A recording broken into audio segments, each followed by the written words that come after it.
Baby, GMGP. It is Tuesday, February 3rd, 2026. JRich, Black History Month, baby. Black History Month this month, first month in February. Muted? That didn't come through. You couldn't hear the air horns? Where's the air horns at, baby? What's popping with y'all, man? Wake up with Ray and Jay every Tuesday, every Thursday here on the channel in the off season. We got a sleepy crew this morning, JRich. They gotta wake up. They gotta wake up. I see Jorge from Rhode Island. He is up.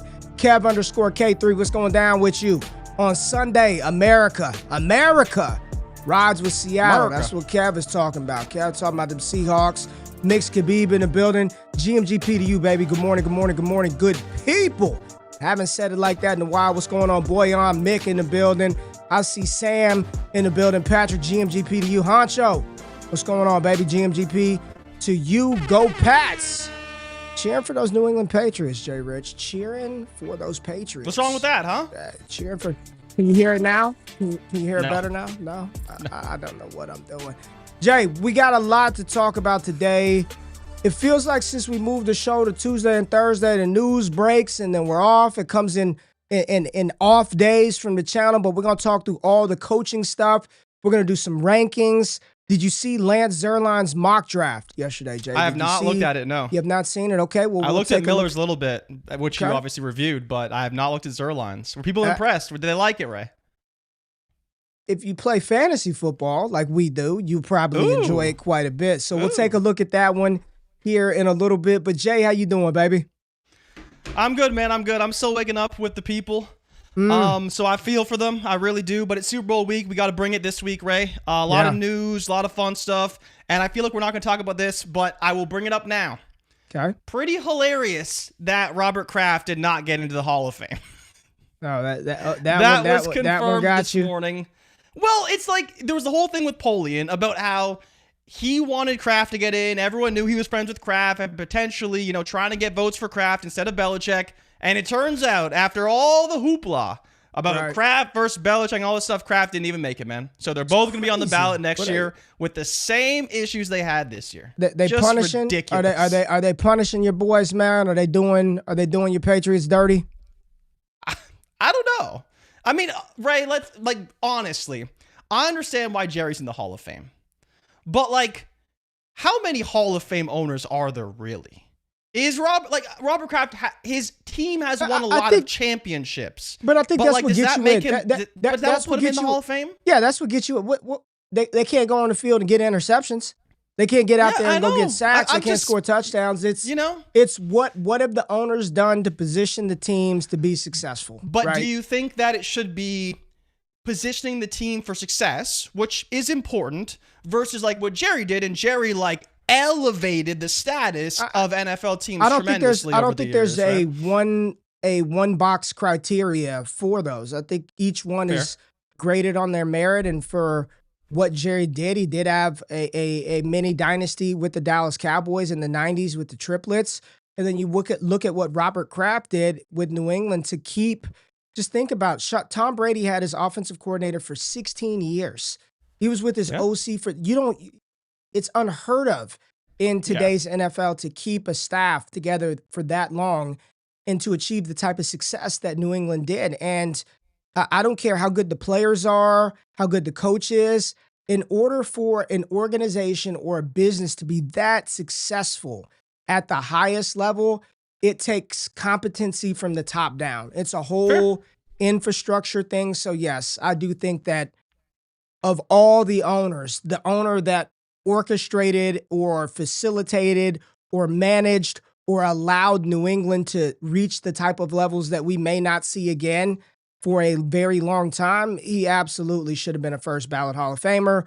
But throughout the course of New England's history, you've got Deflategate, Spygate. He's got his massage parlor scandal massage parlors, right? So the Patriots are a scandal. It's kind of crazy. We know this, right? It's kind of crazy how they factor all that stuff in. But neither here nor there. He will get in at some point. I guess next year, he and Bill Belichick will get in. They better not play these games with Tom Brady. Jay, they better They better not play those games with Tom Brady. I do think they better not play him with the GOAT. They just know he's got to be unanimous. They better not play those games with Tom Brady. Do you think he'll be unanimous? They better not play those games with Tom Brady. We'll see if he's unanimous. I wouldn't be surprised if he wasn't. There's enough haters out there. And if he doesn't, then they need to give Hall of Fame voting to robots. Let AI do it. Let ChatGPT or Gemini or Claude Code. What's the BCS doing these days? Can they do it? Exactly. Like if he's not unanimous, then throw it all away, because that would be absolute BS if Tom Brady was not a unanimous first ballot Hall of Famer. All right, Jay. For those of you who missed any of the content on the channel, Carnell Tate is up and live. JRich got it edited. He got it up. We are rolling. Prospect Profile Series for the 2026 class is well underway. We were talking yesterday, Jay. Probably going to have to do some defensive players this year. I don't know how many people want to see that Katron Allen profile in this way, that Emmett Johnson. We'll see what we'll do. Those Emmett Johnson clips that were rolling in the chats were not good. We're not going to talk about Emmett Johnson today, but check out the piece on Carnell Tate. Check out the piece on Mekhi Lemon. And JRich is putting his finishing touches on Jordan Tyson right now. That will be up later on. So check those out right here on the channel. Show some love, show some support. A little bit later today, I went through Matt Miller. He gave us a 2-round mock. Matt Miller, one of the most notable names in the NFL draft space. Jay, he was out there. He said he talked to dozens of scouts and execs out there in Mobile, which we'll see how I've been there. I know what those conversations are like, just standing on the sideline, but neither here nor there. Matt Miller said he didn't talk to one executive, Jay. Not one exec that had a first-round grade on that Todd Simpson. Not one. Sounds not like one, pretty Jay. Good information to me. Not one. But there's a lot of desperate teams in the NFL. There are a lot of desperate teams, so check that out. That will be up around noon today, so check out Carnell Tate. Check out Matt Miller's mock. JRich, let's start with some news that has transpired over the last couple of days since we've been here on the show, and we'll pull up Adam Schefter's X account and go through some of the hires and talk about your feelings, good, bad, indifferent. Baltimore Ravens hiring Declan Doyle as their offensive coordinator. Jesse Mittner is the new head coach of the Baltimore Ravens. And the question that I've been asking, a lot of people have been asking, is who is calling the plays? Yeah, who the hell is calling the offense? Who's going to help Lamar Jackson out? Who's calling the O? It's going to be Declan Doyle coming over from the Ben Johnson-led Chicago Bears offense. Now, we know he didn't call the plays over there. Yep. That's Ben Johnson. That's what he did. But talk about this fit of Declan Doyle with the Ravens, with Lamar Jackson. What do you think? And you see right here, Field Yates becomes the third member of the Bears organization hired to a larger role this offseason. Assistant GM Ian Cunningham is now the Falcons GM. RB coach Eric Bieniemy is now the OC in Kansas City. And now Doyle is going to take over play calling duties in Baltimore.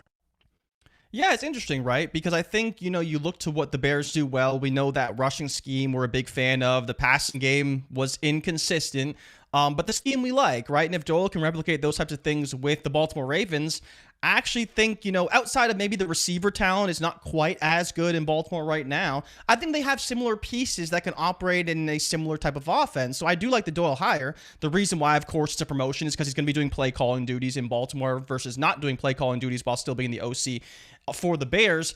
But I think that's the big X factor here, is that it doesn't really matter who your OC is if he's not calling plays. Once they start calling plays, we're going to find out how good they truly are at their job, right? Because you're seeing the results on the field. Ultimately, he has Lamar Jackson, which is a massive boost for him. But we'll see. I mean, I would say I'm hesitant to say it's an upgrade because Todd Monken did a fine job. Again, I wouldn't say he did a great job. He did a fine job and had some very good offenses. So it's a high bar to set, especially when Lamar Jackson is your quarterback. So I'm going to leave my reservations, kind of see how things progress throughout the offseason. But I think it's a good hire by them. It's a good coaching tree, if you want to call it that, under Ben Johnson, and an offensive system we really like. But we'll see what happens with Doyle and how good he ultimately does in Baltimore. Jay, former Raiders defensive coordinator Patrick Graham has been hired by the Pittsburgh Steelers to the same role. So former DC of the Raiders, Patrick Graham, taking his talents to Mike McCarthy's Pittsburgh Steelers. Jay, quick thoughts on this one? I mean, if you're the Raiders DC, I don't know how good you are at your job, if I'm being honest. You have a very highly paid defense. I think Mike McCarthy can kind of operate on both sides as well. We know he's going to run the offense, but he's been a head coach long enough that he can probably help it with the defense as well. We'll see what happens with the Pittsburgh defense. I wouldn't say expectations are very high, but fine, higher, not one we overly care about, though. All right, Jay. The Buffalo Bills, this was one where a lot of people wanted this guy to be their defensive coordinator. Credit to Joe Brady and the Buffalo organization, Brandon Beane, et cetera, for going out and getting Jim Leonhard. Buffalo Bills are hiring Broncos defensive passing game coordinator and assistant head coach Jim Leonhard is their DC. Leonhard was visiting the Chargers, the Ravens. I know that in Dallas, there was this outside hope that he would be one of the candidates for the defensive coordinator spot in Dallas, but now he's out there in Buffalo. We talked about the defense not getting it done for Josh Allen. Sean McDermott was billed as a defensive guy, but that's what let them down despite the inefficiencies on offense. Talk about this hire for what this is going to do for Buffalo and their chances in the AFC East and the AFC overall. Well, I think this one's really interesting, honestly, from the standpoint of, like, look at how young this coaching staff is now, right? You have a very young DC, a very young head coach in Joe Brady. You know, how is that experience or lack thereof going to showcase itself on the football field in difficult situations, in pressure moments? I think the good thing is that he's been under Vance Joseph. Under DC, we really like and trust. Obviously, there's a lot of talk about him in multiple spots, whether it's under defensive head coach. But I think that's where it's interesting is now he's in Buffalo. He's going to be calling the shots. Joe Brady's not a defensive guy, right? All the other spots you named, or at least some of them, had defensive first head coaches to where they could help facilitate the defense and kind of bring him along as a DC. But I like it in Buffalo. We'll see what he can do because Sean McDermott, for everything he wasn't, that defense in stretches did play very well. Yes, now, there was times where they played very poorly as well. Right. So we'll see what happens because I think the one thing we saw with Buffalo was their second half adjustments were phenomenal in a lot of games this year. You mentioned that a lot. Can he translate that in Buffalo? Because if they start strong, that's fine. But how are they going to adjust throughout games? I think that's where Buffalo was really strong under McDermott. So we'll see how he does ultimately as the Bills DC. How do you feel about that hire? I think it was a good hire. A lot of people wanted him, Jay. This was one of the wish list defensive coordinators. Move heaven and earth to kind of get Jim Leonhard in the building. Former player, coach, young coach. This is a very young coaching staff that Buffalo's assembled, as you talked about. I think it's a good fit. They kept some continuity with Joe Brady. We discussed that and didn't really like that, but I understand why they went that route. Keep Josh Allen comfortable and just build upon some of the things that they've been doing.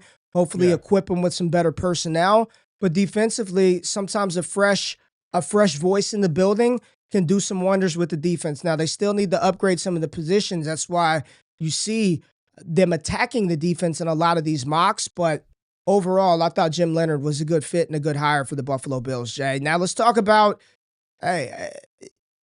you better not have any children around here, JRich. You have any kids on Wake Up? There's no paternity leave being given out, my friend. Did you hear the story that's going on in Minnesota or went on in Minnesota with Kwesi, the GM, getting canned, right? He got fired. And what started to trickle out was he took, was it 2 weeks of paternity leave? 2 weeks? 2 weeks, Jay. Jeez. I mean, this that's is like the NFL, bro. Come on. This ain't Europe where you get a year off, men. They get a damn year. I think there's another country, Jay, where men get a whole year off. We didn't even give birth. Men can take a year off here if they want to. Not here in Tejas, JRich. It ain't happening. In Texas, you ain't taking no paid year off unless you got that PTO saved up. Apparently, Kwesi did not, or if he did, it didn't matter because everybody that's in the league came out and said, even players were saying, hey, this is kind of wild. You can't take 2 weeks is wild. Listen, it's the sacrifices you make in order to be in this position. They said you get a day or two, right? You can get, your wife gives birth, you get a day or two. Say hello to that newborn infant, leave it at home. You need to be back in the building. Kwesi said, I got to spend some time with my kid. I understand. I also am not a GM of a football team. Now, his drafts have not been particularly great. Did you hear Justin Jefferson and his comment about Sam Darnold and how good they would have been with Sam Darnold? You got to watch those Pro Bowl games, JRich. You got to watch those Pro Bowl games. Talk about Kwesi getting canned, though, man. So the story about paternity leave is wild because, like, for people who don't follow the NFL as closely as we do, whether it's players, coaches, like Sean McVay just had a baby, like 2 or 3 weeks ago, right before the playoff game. He took off 6 hours and he was right back. He was right. McVay saw that baby come out and he was right back to calling plays. And you hear this all the time. Coaches getting rushed to the hospital to go see their wives to watch their baby be delivered, right? But I think from the player standpoint, like, players can't take 2 weeks off in the middle of the season, right? Like, you just can't do that, or at any stage. And I think that's what's crazy is, like, players literally plan their lives around the season. Like, we know we cannot get pregnant in these months because that means the baby's going to come during the season, and that's just not going to work out for us. So I think just like in the business you're in, understanding the NFL so closely as we do, look, I get it. He wanted to take 2 weeks. I am not here to say that you shouldn't take 2 weeks when your baby is born. You probably should take more than that. But in the business of the NFL, just hearing that sounds crazy when you have all the stories of players, coaches, player personnel people leaving in the middle of games or coming the next day after their baby was born. Like, that's the culture of what this sport is. And so I understand how he rubbed people the wrong way. Now, the question for me to you is, I understand the drafts and everything else. This comes down to one conversation, and that is JJ McCarthy. Because this is the bet that he made. He made the bet that JJ McCarthy was going to be the future. Now, the conversation between you and I is, well, was it really Kwesi's bet? Because there's a lot of people who say that this is the bet that Kevin O'Connell made. He liked Sam Darnold. He liked Daniel Jones. But the bet was on McCarthy and all the cap space it would afford them if they could develop McCarthy. Now we're going into McCarthy in year 3. We're unsure about whether he should be the starting quarterback for the Vikings going forward and whether or not O'Connell is the guy who's going to develop him to be that starting quarterback. Again, he's only played 10 games in the NFL, but going into year 3, Kwesi being fired, have to have some questions as to whether or not this is about McCarthy, this is about the drafts, or something else like you mentioned, the paternity leave situation. It is about 9, JRich, because had they balled out this year, despite the fact that he's made some bad picks over the last couple of drafts, he probably would still have it. It's tough, right? Because I get it. And I don't know what number child it was for him. I'm not sure. I don't know their backstory, if this was something that they had been trying to do. Not everybody could just get pregnant right off the rip, right? So I absolutely understand wanting to be there for the birth of your kid. And I think the NFL gets that as well. Ain't nobody talking about him leaving for a day or two or for the weekend to check in on wifey, but 2 weeks, right? And I've been there, Jay. There ain't much the man can do early on. Like them first, there ain't a lot you could really do. You could be supportive, right? But there's just not a lot. They're kind of in baby coma when they first come out. They're on the titty the whole time. There's not a lot that you can do, right? You're probably a little kind of in the way. It's like support. The main thing. You're support, but you know what? If I was the GM of the Vikings, I think Rashida would give me a little bit of grace, right? Hey, babe, I got to get back, right? We got a bad quarterback here, and I got to figure some stuff out. I think it's a combination of McCarthy. It's a combination on how good Daniel Jones looked with the Colts, how good Sam Darnold has looked with the Seattle Seahawks. They're in the Super Bowl right now. All of that stuff factors in to that. But yeah, he's fired, and somebody said in the chat, now he could spend a lot of time with this kid. I think he was fired in Mobile. There was like a picture of him. Well, that's the other thing. On the sideline in the Vikings hat. Mobile. They fired him on his day off, Craig. Fired him on his day. How you get fired on your day off? How? But doesn't that seem like it was I'm not going to say a backdoor meeting, but like a quiet meeting amongst ownership. Like, why do I need to when I know you're gone? Crazy, I don't gotta have no kind of me and him and her and him, we had this conversation and we made the decision to move on. Yeah. You're at that Senior Bowl hanging out on the sidelines. You're fired. Doing your job, right? Well, you're fired. You're fired, crazy. JRich.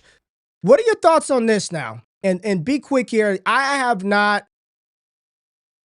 just know something's going to happen. I don't know what, but ESPN, they bought it all, JRich. They got it all.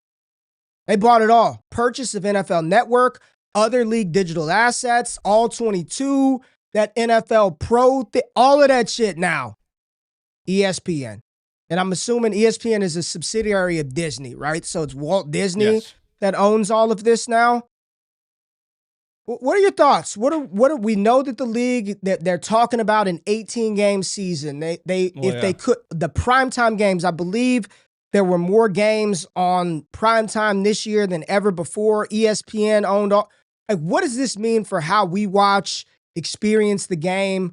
Have you put some thought behind this acquisition? I wouldn't say I put much thought behind it, no. I think it just kind of is what it is. Whether you're looking at the sports media world or other areas of life, the tech world, like consolidation is just kind of part of the business, right?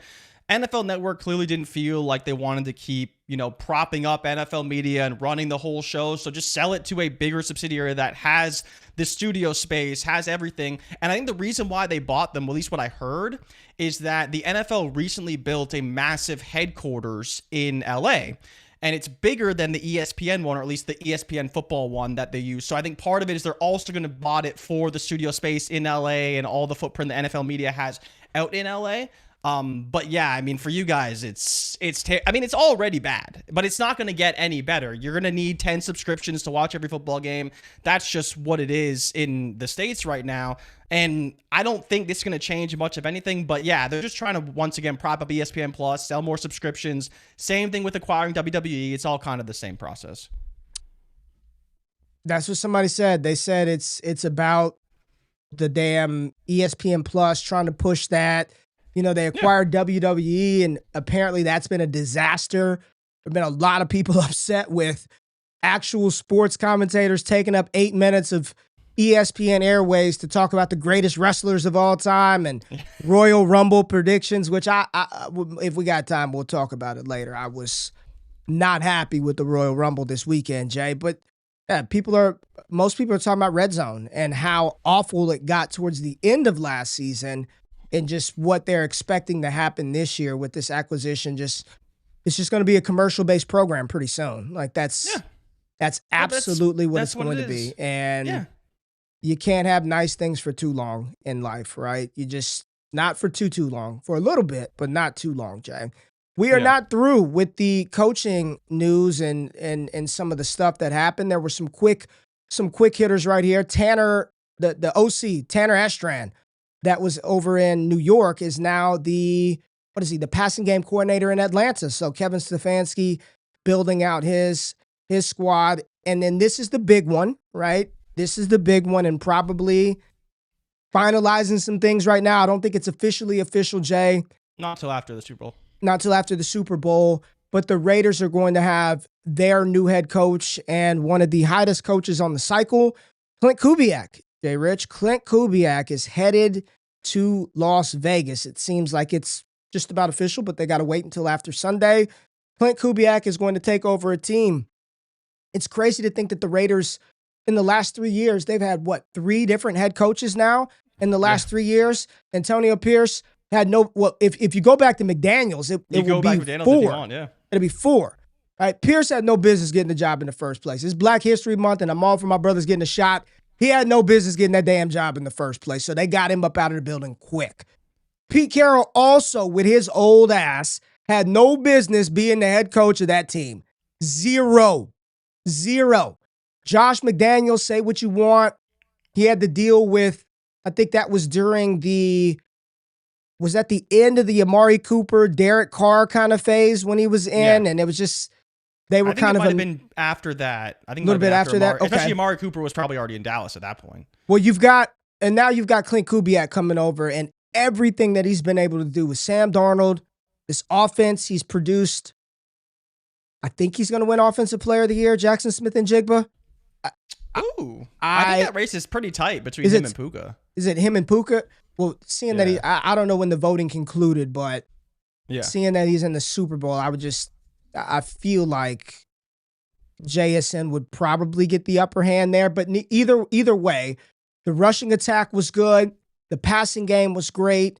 Now he takes over a Raider squad, number 1 overall pick. Fernando Mendoza knows it's going to be Fernando Mendoza. If you listen to him in interviews, he knows it. Everybody knows it's going to be Mendoza.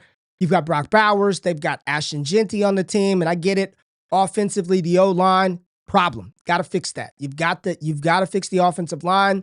Got to find some receivers on the outside. I do not believe it's going to be Jack Besh, Deontay Thornton season, so you're still going to have to find some pieces. But Klint Kubiak was maybe one of the biggest names offensively this cycle. Now he's in my Las Vegas Raiders, baby. We got a coach. You're back. Hit the air horns for me since mine ain't working. We got a coach. Let's go. You do. Let's go. How do you like Klint Kubiak in Las Vegas with Fernando Mendoza? Absolutely. Yeah. Yes. So for me, right, and the reason why I think this is actually a pretty good hire, and one of the main reasons why I think Kubiak deserves a lot of credit, even though going into the process, I gave him none, right? He walked out of New Orleans when they brought in Kellen Moore, and he went to Seattle, and I was like, I don't know. He didn't really do great things with Olave. That offense was kind of like so-so. But the one thing he did, and we talked about it pretty much every single week, was Seattle's offensive line wasn't bad this year. No, they weren't. Were horrible last year. They were one of the worst offensive lines in the NFL last year, and they lost players. They brought in Sam Darnold, who is terrible under pressure. Now, he's better this year than he's been in years past, but we know his biggest issue is pressure. He was playing behind a bad offensive line under an OC who struggled last season in New Orleans, who left New Orleans, came to Seattle, new quarterback who at least he was familiar with, and an offensive line that was in shambles. So now you have a Raiders team that has a bad offensive line, but at least has a coach who hopefully can mitigate some of those issues with scheme, with play calling, etc., because we know they have some pieces. They have Gentry, they have Bowers. They hopefully can bring in a receiver or two, and then they will also draft Fernando Mendoza. Now, the question is can he develop Fernando Mendoza? Because Sam Darnold, he was familiar with in San Francisco. Sam Darnold knew the scheme, knew the offense he was probably going to run. So that familiarity clearly paid dividends when the season came around. And obviously they are now in the Super Bowl. So I like the hire. I think it's a good fit. I think Vegas is getting an up-and-coming coordinator. I'm curious how he will be as a head coach, and I'm curious what they do on the defensive side, because obviously they will still need to hire a DC, and we will figure that out, I'm sure, in the coming days. But I like the hire. I think it's a good one. I think it's good for Fernando Mendoza as well. Ray, what do you think the outlook for the Raiders is now under Kubiak and evidently going to be Mendoza in a few weeks or a few months? Oh, they're still going to be last in the AFC West, at least this year. I don't believe this is the type of job that you turn around in one season, nor will the expectation be for Kubiak to turn it around in one season. What you want to see is some progression across the board for the team. Defensively, offensive progression. Let's build Mendoza, right? Let's work on, you're going to have Ashton Gentry there for another year before you even got to think about doing anything with the contract. He'll be in year 3, when Mendoza's going into year 2 of that system. It's all about the maturation of the quarterback. You look across the board right now, I don't care how many studs you have at corner. I don't know how good your edge rushers are, how many linebackers you have. You got the best damn wide receiver in football. If your QB isn't in place and right, you've got no shot. Look at the teams. Look at the final 8 teams that were in the playoffs. All of those teams, like the quarterback was the driving engine of those teams. Now, granted, Jarrett Stidham, no, but Bo Nix, right, with the Denver Broncos, yes. Yeah. I like it, Jay. I like it a lot. I know you're a little fuzzy, a little grainy right now, but you'll be all right. You'll come back in. I really do like this for the Raiders. You think about Seattle now. On the other hand, they are on their 3rd offensive. This is the tough part. Talk about being a head coach. Everybody wants to. This is the hard part. You think if I lost you every season, JRich, I got to find a new person to add it. I'd be like, the hell with this. I just can't even do it, right? This is tough. Ryan Grubb, Klint Kubiak, and now who will Seattle promote? Are they just going to go internally with somebody who's been there to try to keep, again, that continuity? Or do they look elsewhere? Because it feels like the coaching market is a little bit dry right now. Well, that's the problem, right? You're now going to be last to market for an OC, which means they're probably going to have an internal hire. But what does that mean for Sam Darnold, right? This is a quarterback who you have under a team-friendly deal, but he's going to want a better deal. And if I'm Sam Darnold, my guaranteed money is run. I took you to the Super Bowl. I'm going to want a better deal. but you don't got the same guy in place. And this is the same, conversation I bring up all the time about when you have that defensive-minded head coach, you're going to be consistently losing OCs if your team is good, and they'll go be head coaches elsewhere. And that's the issue that Mike Macdonald has now. And I think the problem for me is, okay, we had one really bad offensive year under Ryan Grubb, and he was fired as a result. You have one great season under Klint Kubiak. What are we going to get in year 3? Do you want to project Sam Darnold as the guy and a great quarterback and the offense will be fine? You just told me on Thursday he was a top 10 quarterback. You just told me he was a top 10 quarterback. I specifically asked for the caveat within the Kubiak system. You remove him from the system, you remove him from my top 10 because I do so he's not a top 10 quarterback. So now that Kubiak's gone, he's not a top 10 quarterback. Okay. Not in a neutral system. No. I need somebody that can work with this kid because we know he has deficiencies. He's 29 years old.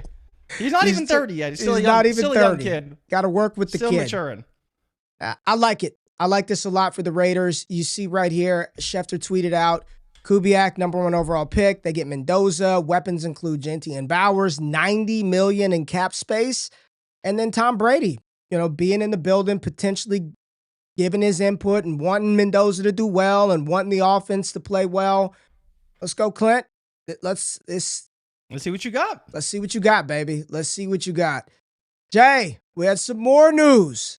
You said they would be the last team to hire a coach, and you were kind of right, kind of wrong. Not really wrong. Not really wrong. You were right. You were right. This was the last team to sort of come to the table. Kubiak's deal is not done yet because they're still playing. But the Arizona Cardinals, they took a shot on one of those young names and great places to see if they could bring some of that magic to the organization. And they went out and hired Rams offensive coordinator. He is the offensive coordinator, but he's not the play caller. In quotes, yes. Mike LaFleur as their new head coach. Mike LaFleur, the brother of Matt LaFleur, the coach of the Green Bay Packers. A lot of LaFleurs in the NFL. 5-year deal to be the Arizona Cardinals head coach. What are your thoughts? How many years does he stay there? 3. I think 3 is generous, but I think I'm going to give the over-under at 2.5. 2.5? Well, yeah. Because I think he gets fired in that 3rd season. He does okay year one. Don't do that. We don't know anything about old Mike. We don't know anything about Mike. This is nothing against Mike LaFleur. This is a job that someone's going to take because it's an NFL head coaching job. Absolutely. But this team, at least what we project right now, is going to rebuild. They are going to trade Kyler Murray. They're going to be god-awful next season as a result. Not that they were great with Kyler Murray anyways. And it's is LaFleur going to be the guy to turn this team around? He might be, and I'm not saying he can't do that. He has the pedigree of working with Sean McVay. His brother's a very successful head coach in the NFL that can win football games. The hope is you're hiring a guy that can turn this franchise around, but the reality of what this team is just a bad football team. Right? And so that's my problem, is that I think LaFleur is a fine hire. I'm curious to see how he pans out. We obviously know the lineage that he comes from and the play callers he's worked under. This is Sean McVay's 5th head coach now, who was previously on his staff, who was a head coach in the NFL. And majority of them have been fairly successful. So it's a good hire from Arizona. But the problem is we know what this team does. They hire a coach. They suck as a team. And they find someone new in 2 to 3 years. That's just what they do. And I don't know if LaFleur can break the cycle, and it's nothing against him. That's just the reality of what the situation is, and I don't look at it any differently than the Dolphins. The Dolphins will probably be in the exact same situation in 2 to 3 years as well. So what is going to happen offensively? You said they're going to trade Kyler. They've got Marvin Harrison Jr. You've got Trey McBride, the best tight end in football. Michael Wilson, one of the best wide receiver finds of the 2025 season. You don't think he's going to try to make it work with Kyler Murray? Well, the question is he going to have a chance? If you're LaFleur, absolutely you want Kyler Murray. Absolutely, 100%. He's the best quarterback you could possibly have for the Arizona Cardinals in 2026. But is he actually going to be on the team? Well, that's the question, so. But that's not think his question to answer. I'll say this. Of all the sort of fringy quarterbacks right now that people don't like, people are thinking they're going to relocate, go to other teams, Kyler Murray is the one that I believe will be starting. I don't care if it's in Arizona, but Miami. Why do you think that? Well, Kyler Murray starting for another team is another conversation. He was the number 1 overall pick for one, and I don't care what we're seeing that right now. Sam Darnold was a top pick. They're going to get opportunities. And no, I agree with you there, but I'm talking about in Arizona. The narrative for not even weeks, but months, Kyler Murray is out. He's gone. They do not want him in the building, and they're going to move on and look elsewhere. The exact same as Tua in Miami, right? Because we know Tua's gone. And so I'm just asking you what for you has changed with Kyler and thinking he may be back in Arizona. Unless LeFleur was like, I'm not coming here if you get rid of Kyler, which maybe he did. Who knows? What other options do they have? They have none. Is Brissett under contract? Is Jacoby Brissett under contract? I believe so. I don't know. You're asking me. I just don't. I think that you would try to make it work with the guy that was the number 1 overall pick. That's incredible. He's a talent. No one ever questions Kyler's talent. No one has ever questioned his ability to throw the football. He's got his limitations because of his size, no doubt. But from a football standpoint, he can sling it. He can run. Can you find that with those type of QBs, even with the Drew Brees, when you've got a quarterback that has physical limitations that you cannot overcome, that is a big part of the game, you've got to find other ways to win, Jay. Even no matter what sport it is, right? You could look at baseball, and if there's a pitcher that's not throwing 99 miles an hour, can they win with command and control? Do they have something else? Do they have some more stuff in their bag? NBA, if you're not a giant, if you're not 6'8", 6'9", 6'11", how can you find ways to win despite your limitations? And that's Kyler. Kyler's a little quarterback. He can't see over the line. You're going to have to move the pocket. He's an athlete. You're going to have to build an offense uniquely specific for him. You've got him under contract, so why not try? Why not take the thing that is incredibly talented? I know I got at least another year. If it don't work this year with Kyler, then we can move on. 2027, it looks like we'll have better quarterbacks next year anyway. And if we're not good, we're probably going to be pretty bad and be in position to have a top pick, just like we're picking number 3 overall this year. Why not give it a shot with Kyler Murray? That's just where that's where I'm at with it. No, I do agree with you, but it does seem like they are ready to move on. And I think the other side of it too is like, I understand Kyler's talent. I love Kyler. I think he's a phenomenal talent. But a lot of the stuff when it comes to Kyler Murray has nothing to do with his talent. It's his work ethic. It's his, drive off the field. It's that Call of Duty clause. It's everything outside of football that people criticize Kyler for, because on the field, he's a phenomenal talent. He can make a ton of throws. Now, over the middle, he's not the greatest.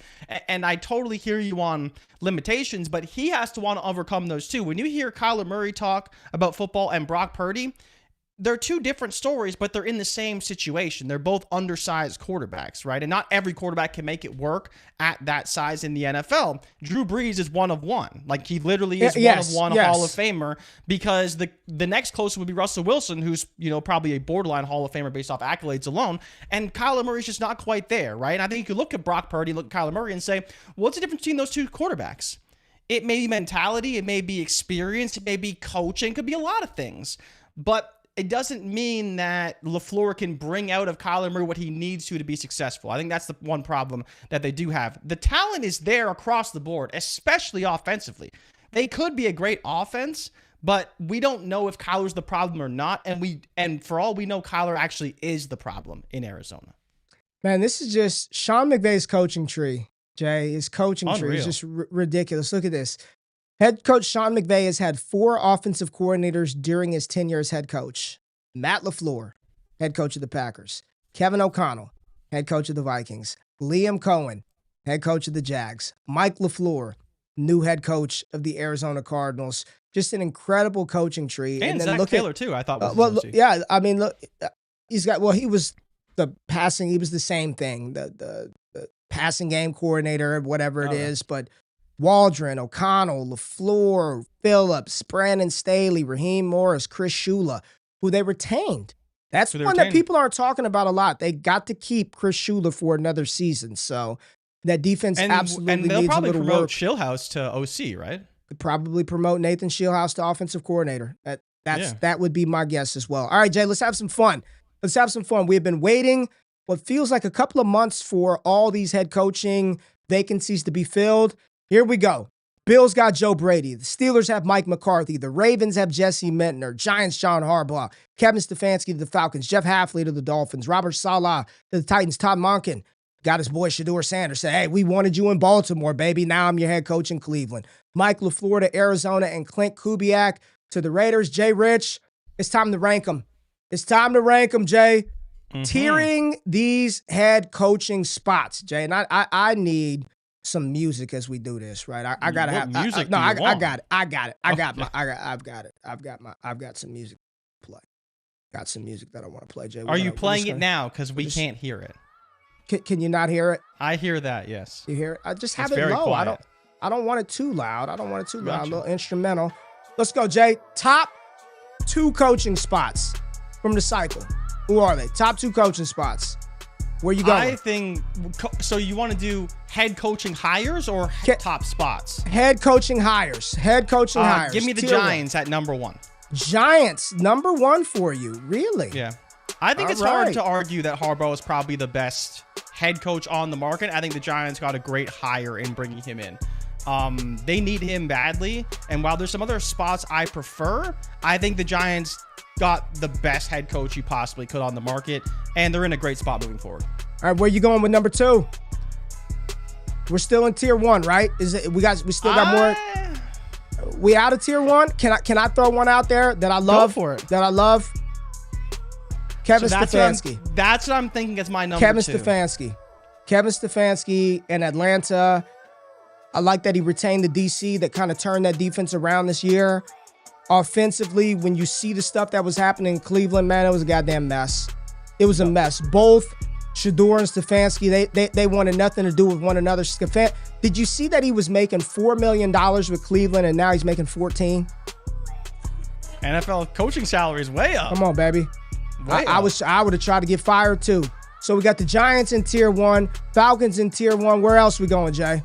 Where else we going? I think I want to put Minter in tier 1. There we go. I really like the Minter hire. I'm with you. In Baltimore, especially when you look at how he's building out his staff. I think he's doing a good job. I think what we're going to see from them next year will be a lot different than we've seen in the past. Obviously, a very high bar to match, but what he did with that defense in LA is ridiculous. Like, they're not an overly talented defense. They had a lot of low draft picks outside of a few guys, and they were shedding pass rushers left and right almost every season because they couldn't afford them any longer. So I think what he did in LA was great. I think he'll be able to do great things with that Baltimore defense. So I got one more that slots in the tier 1. I got one more. Okay. If you don't think so, if you disagree, you could let me know. But I got one more that slides into tier 1. Love what they did. Tennessee. Really? Okay. Robert Saleh. Love what they did. Love bringing him in. When you get a defensive-minded head coach in the building, make sure they know what they're doing, and Saleh does that. The subsequent hires that he made I think are great developmental coaches at this stage of Tennessee's young franchise career with Cam Ward. So let's move on to tier 2, Jay. Where we going? The Raiders. Where you going right here? Raiders? Okay, I'm with you. Yep. Great hire out there in Las Vegas. Much needed. Again, do I think he's going to be the best head coach ever? I don't know. But he's a great offensive mind. You're drafting a number 1 overall pick at quarterback, and it's the reason why I would have had the Titans in tier 2. Okay. I don't think a defensive-minded head coach makes sense for the Titans, knowing that the objective. But they got Brian Daboll. Brian Daboll. I know, but it's different, right? Because again, okay, cool, you have him, but Daboll could be coaching somewhere else next year. Mm-hmm. And then you're kind of back to square one. So for me, the Raiders are at number 1. Okay. I would also probably put the... man, I don't know if I want to do that. I feel like I'll put Joe Brady in tier 2. You want to put Brady in tier 2? Though. Okay. I think for the Bills, it's a bad hire. Okay. But I was considering Monken in tier 2. Because, like, how much better is it going to get for the Browns than Monken? I think it could get a lot better. I mean, really? I think it could. Yeah. Because Hafley's tier 3 for me, for sure. Hafley's tier 3. Okay. He's a fine Where's coach. McCarthy? He's screwed. Where's McCarthy? LeFleur's in tier 3. McCarthy's in tier 3 as well. I don't care. I don't care for McCarthy higher at all. We got to place the Browns. Just where do you put Monken? I kind of like him in tier 2 personally. I don't think it's a terrible hire. Okay. But yeah, again, he'd be at the back of tier 2 100%. But just like the outlook for Arizona, the outlook for Miami, and the Steelers in particular, I mean, come on. Do we expect anything from the Steelers next year? Sure. McCarthy's a winner. I don't care if he's a winner. Is he going to turn around that team? He's just not. I think Monken's a fine hire. Like, people can say what they want about what he did in Baltimore, and I even said, like, I'm not the biggest fan of Monken as a coach, but I just don't think you're going to get much better than him in Cleveland. Everyone pulled out of that job. So, like, what else are you going to do? You have to hire somebody, and I think bringing in Monken versus promoting Jim Schwartz is actually the right move, personally, because defense isn't going to win you anything in Cleveland. You got to, at some point, develop something offensively. The only thing that I really disagree with is I wouldn't have the Giants at number 1. I would not have the Giants at number 1. Okay. I would either have... Would you put them in tier 1? Yes, I would put them in tier 1. I would probably have Mentner and the Ravens at 1. Stefanski and the Falcons at 2, and then Harbaugh and the Giants at 3, or maybe even... I really like Saleh out of Tennessee. I know you're not a fan of it. You don't like the defensive coach with Cam Ward. I like the fact that he's there to help that defense, and they went addressed offense with Brian Daboll. But I do agree with you. I like Halfley. We'll see what Slowick does with the offense. We'll see what LeFleur does. Yeah. Mike McCarthy is fine. I agree with the tier 2. I think it's Klint Kubiak, it's Joe Brady, and Todd Monken. I think you nailed. Yeah, I don't think people are going to like the Monken 1 and 2, but if you want to put him in 3, it is what it is. But I think he wants to be there. He wants to be there, and that's a big thing. Stefanski didn't want to be there anymore. It was obvious, and I don't blame him. I don't blame him. Everything that was going on in Cleveland, but it was clear that he really wasn't feeling that spot. So let's get somebody in the building who wants to be there. Let's get somebody in the building who wants to be there. This is his last shot at a head coaching spot too. So I am good with this list, Jay. Okay, we gotta hit the break real quick. And when we come back, we're gonna take a look at that first round mock from Zerline. So stick around, hit the thumbs up button, like the stream. We'll be right back after the break, baby.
Help but dance to is No Kia by JRich. Who's calling my phone? Everybody wants to be wide receiver U. USC will tell you they invented it. LSU will throw Jamar Chase, Justin Jefferson, Odell Beckham Jr. in your face and call the debate over. But Ohio State fans, they'll tell you right now, they're the real wide receiver U, and they've got the receipts to back it. Ohio State has produced 13 first-round wide receivers in NFL draft history, more than any program ever. And the craziest part, this isn't ancient history. Over the last 4 drafts alone, Ohio State has put 5 wide receivers into round 1.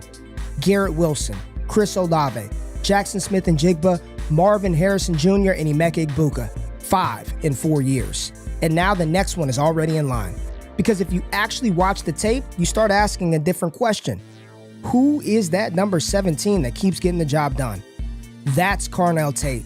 And he's about to become the 6th first-round Buckeye wide receiver of this era.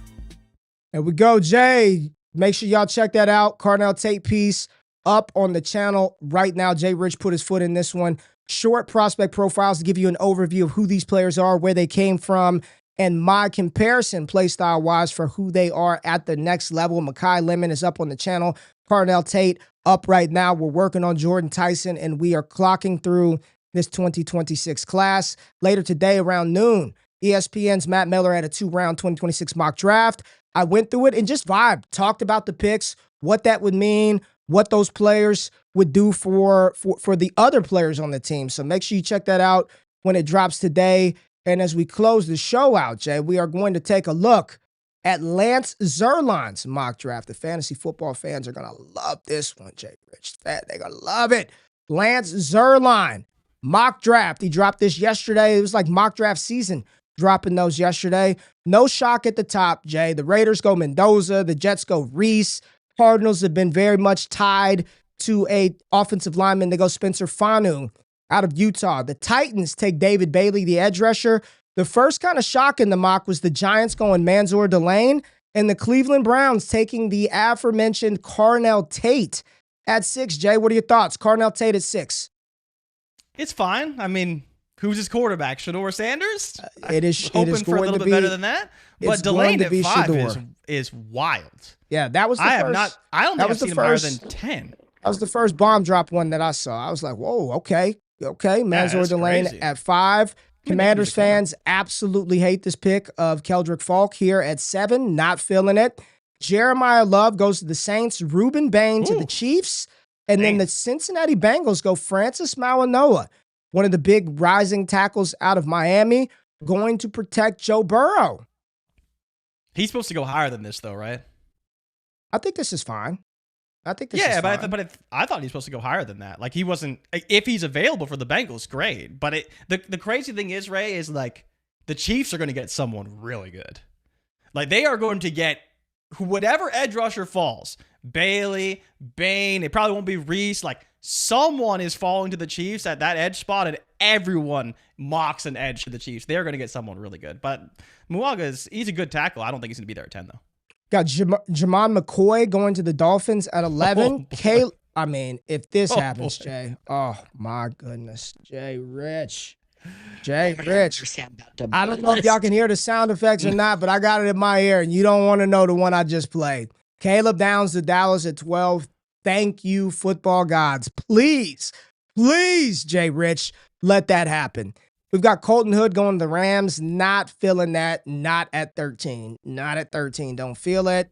Caden Proctor, big tackle, going to the Ravens. They're losing Tyler Linderbaum.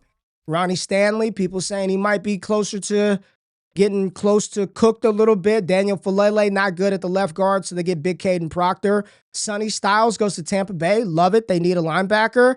Yep. Here we go. The Jets, Mekhi Lemon. JRich.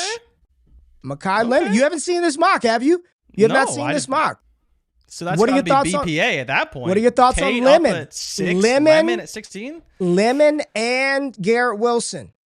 I like the pairing a lot. I think Lemon and Wilson is a very strong pairing based off their skill sets, right? What is everybody in the chat poo-pooing the pick for? Ain't no way, Ray. Cowboys ain't getting no Caleb Downs. No 2 DBs before. Get out of here. Y'all ain't getting Caleb Downs.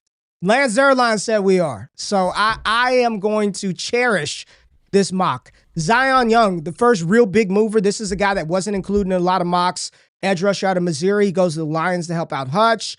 You got the Vikings going Avion Terrell. I like the pick. Vikings fans are probably, we need something else. But I like Terrell out of Clemson. 19, The Panthers go Akeem Mesidor. JRich, your boy. Whoa. Your boy Mesidor going 19, to Carolina. Jeez. You ready for this one, JRich? You ready for 20? Ready to see what these Cowboys take? Go. Hit the air horns, Jay. I'm done. Jordan Tyson. Wow. Caleb Downs and Jordan Tyson. It's a wrap. Jay. I'm in the air horns. I can hear them. I don't know why y'all can't hear them, but I can hear them. They're kind of fuzzy. Caleb Downs and Jordan Tyson to Dallas. Let's go. Jay. That would be outrageous. So the thing is, Ray, if this actually happened, he's from the area. Happen, he's from the Metroplex. He went to Allen. Yeah. He's from the Metroplex. Would they re-sign George Pickens if they draft Jordan Tyson? I feel like they wouldn't, right? Like, they would franchise him this year, but next year he's probably gone. I don't know. What is this is a mockery as a Cowboys fan. Ray, legendary crash out. If they got those two, it's pants off. It's pants off. It is pants off on the stream. We're getting banned. JRich, Denzel Boston to Pittsburgh. I don't know about that one. DK Metcalf and Denzel two Boston. DKs. Two DKs for Aaron Rodgers to be pissed off at. I don't know. He's there. Big riser here from your school, your boy. This is a big riser, somebody that we talked about early in the process, but because he only played like 3 games this year, it's like, hey, is he healthy? Big time riser. Wrong player. Not yet. He's coming. That's Vega Ione. That's Matt Miller. It's Matt Miller's mock where at 22 the big riser came. But Vega Ione, I love him. A big guard out of Penn State. Philly goes Cassius Howell. The Browns go Caleb Lomu at tackle. There's the big riser. Caleb Banks. D-tackle out of Florida. 6'6", 350 pounds, and he does not look like a 300, what you think 350 would look like. He didn't play a lot this year, but apparently in Mobile, he was awesome. Dominant. Apparently he was very good. Emmanuel McNeil-Warren, a hard-hitting safety. I love safeties that come downhill. There's nothing better than seeing a safety come downhill, fill a gap, bow, lay wood, JRich. That's what I'm talking about, and that's EMW right there. He does that, and Buffalo gets him at 26. Their new defensive coordinator, Jim Leonard, is a former safety. So there you go. The safety picks. Okay. The safety right here, Jay. You gotta know the devil is in the details. Who does Joe Brady pick? He'll take a receiver to run screens. That's why Casey Concepcion is a good fit. 27, Jay. What do you think about the San Francisco 49ers going Kenyon Sadiq? Kittle out, Achilles. Purdy loves the tight end spot. This is a good pick. I like this. Doesn't it feel wasted, though? Like, again, not that I think Sadiq would be a bad fit on the Niners. He'd be a great fit on the team. But, like, Tom just wasn't that bad.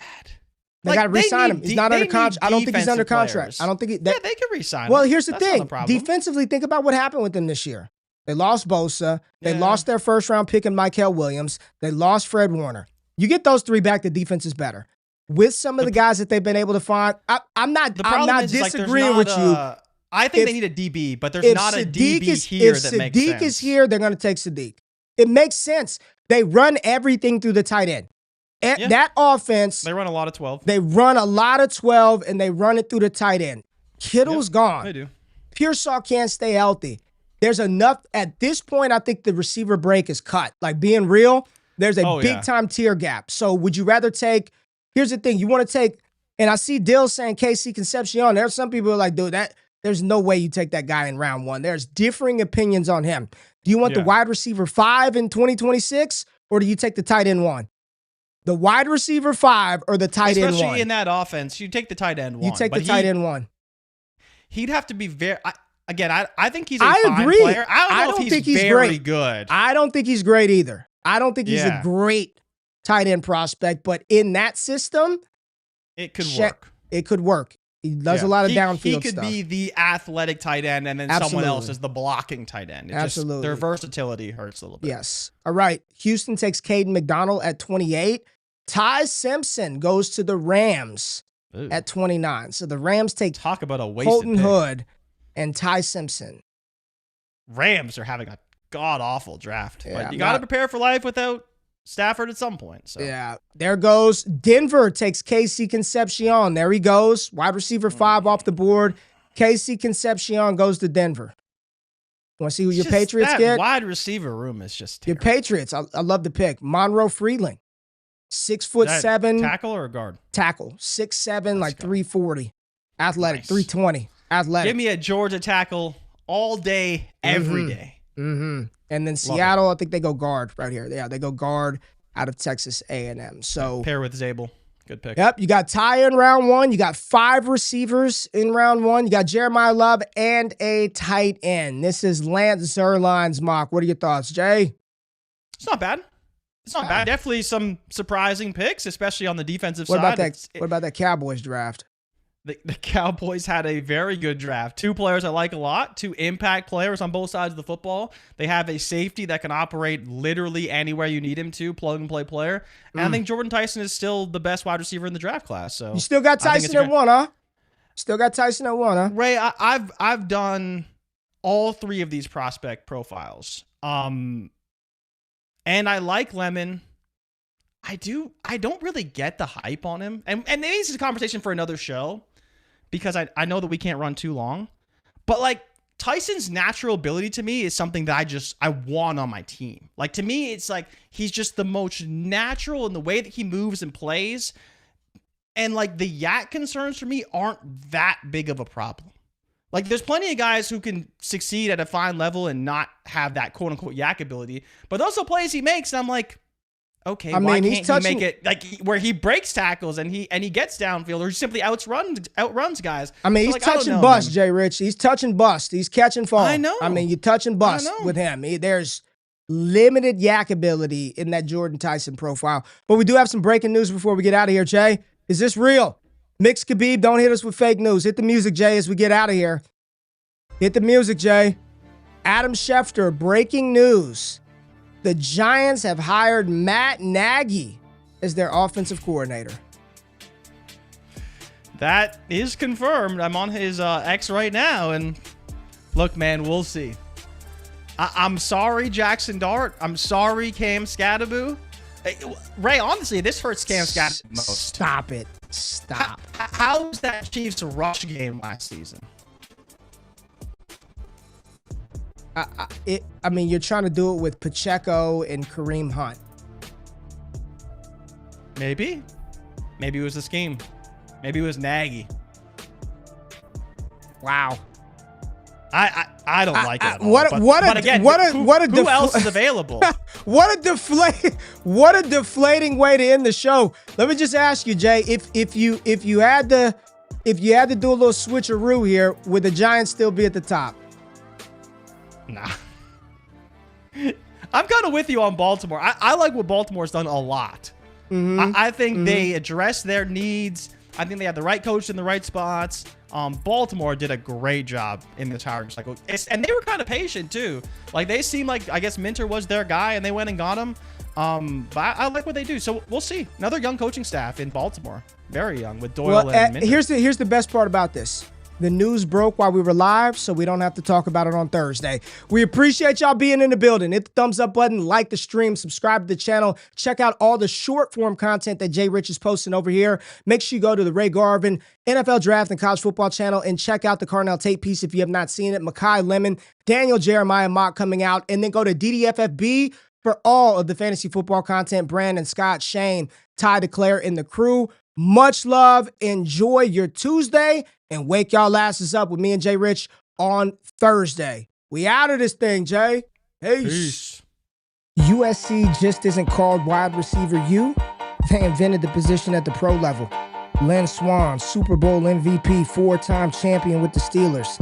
Keyshawn Johnson, Mr. Just Throw Me the Damn Ball himself. One of 3 wide receivers in NFL history to go #1 overall in the NFL draft. In the 2000s, ESPN ranked USC #1 in producing wide receiver talent. They're tied with Miami for the most receivers to ever play in the NFL, 40 and counting. Mike Williams, Dwayne Jarrett, Steve Smith, Robert Woods, Juju Smith-Schuster, Michael Pittman Jr., Amon-Ra St. Brown, and Drake London, just to name a few. But here's the crazy part. In all that history, only one Trojan ever won the Biletnikoff Award. Marquise Lee back in 2012. That is, until now. Makai Lemon didn't just win the Biletnikoff this year. He dominated the Power 4 in receiving yards, led the Big Ten in yards after catch. He might be one of the best receivers to ever play at USC, and he may be the best wide receiver in this entire draft class. Let's break down why Makai Lemon is about to continue USC's legendary tradition.